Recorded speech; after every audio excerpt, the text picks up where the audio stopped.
সাভারে একের পর এক নৃশংস হত্যাকাণ্ড। যে নামটি আতঙ্ক ছড়িয়েছিল সেই সিরিয়াল কিলার সম্রাট জেল হাজতে মারা গেছে। সাভার জুড়ে একের পর এক হত্যাকাণ্ডের ঘটনায় আলোচনায় আসে মশিউর রহমান সম্রাট। গত 19 জানুয়ারি একটি কমিউনিটি সেন্টারে জোড়া খুনের ঘটনার সিসিটিভি ফুটেজের সূত্র ধরে তাকে গ্রেফতার করে পুলিশ। এরপর জিজ্ঞাসাবাদে উঠে আসে আরও সব ভয়ঙ্কর তথ্য। তিনি স্বীকার করেন একাধিক হত্যাকাণ্ডের কথা। মোট 6টি হত্যা মামলার আসামি করা হয় তাকে।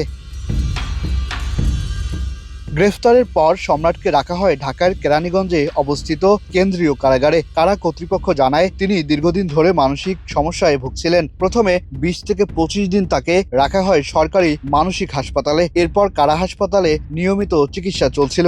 কিন্তু ঘটনার মোড় ঘুরে যায় গত 22 মার্চ। হঠাৎ শারীরিক অবস্থার অবনতি হলে নেওয়া হয় ঢাকা মেডিকেলে। চিকিৎসার পর আবার স্থানান্তর করে সরকারি মানসিক হাসপাতালে নেওয়া হলে সেখান থেকে ছাড়পত্র দিয়ে ফেরত আনা হয় কারাগারে। 23 মার্চ ভোরে কারাগারে হঠাৎ অসুস্থ হয়ে পড়েন সম্রাট।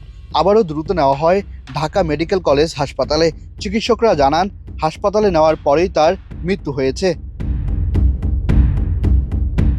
ঢাকা মেডিকেল কলেজ হাসপাতালের মর্গে সম্রাটের মরদেহের ময়নাতদন্ত সম্পন্ন হয়। পরে পরিবারের কাছে হস্তান্তর করা হয় এবং দাফন সম্পূর্ণ হয়। তবে এই মৃত্যুকে ঘিরে তৈরি হয়েছে নানা কৌতূহল। আদৌ কি মানসিক অসুস্থ কিলার সম্রাটের পর্যাপ্ত চিকিৎসা হয়েছিল?